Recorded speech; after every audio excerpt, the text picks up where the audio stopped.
ఇదేంటంటే జగన్ గారి టైంలో అదానీతో డేటా సెంటర్ పెట్టడానికి చేసుకున్న డీల్. ఈ డీల్ స్ట్రక్చర్ మొత్తం ఈ జియోలో ఉంది. ఇందులో మన స్టేట్ ఇంట్రెస్ట్ ని ఎట్లా ప్రొటెక్ట్ చేశారో ఒక 3 పారామీటర్స్ లో చూద్దాం. Investment size, job commitments and additional commitments. చూడండి, అదాని గ్రూప్ తో మన స్టేట్ గవర్నమెంట్ జగన్ గారి టైంలో చేసుకున్న ఒప్పందంలో 200 gigawatts డేటా సెంటర్ పెట్టడానికి investment sizes 14,634 crores and committed direct employment is 24,990 jobs.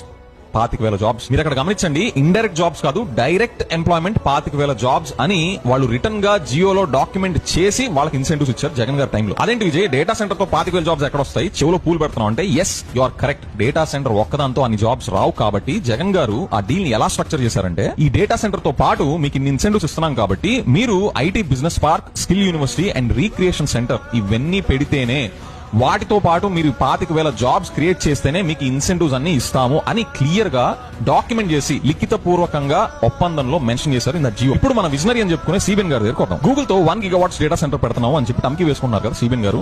చూడండి, ఆ జియోలో చూడండి, లిఖిత పూర్వకంగా ఏం రాశారు చూడండి. 87,520 కోట్లు ఇన్వెస్ట్మెంట్ సైజ్ అని మెన్షన్ చేశారు. కానీ ఎన్ని జాబ్స్ క్రియేట్ అవుతున్నాయని చెప్పి మెన్షన్ చేశారు తెలుసా?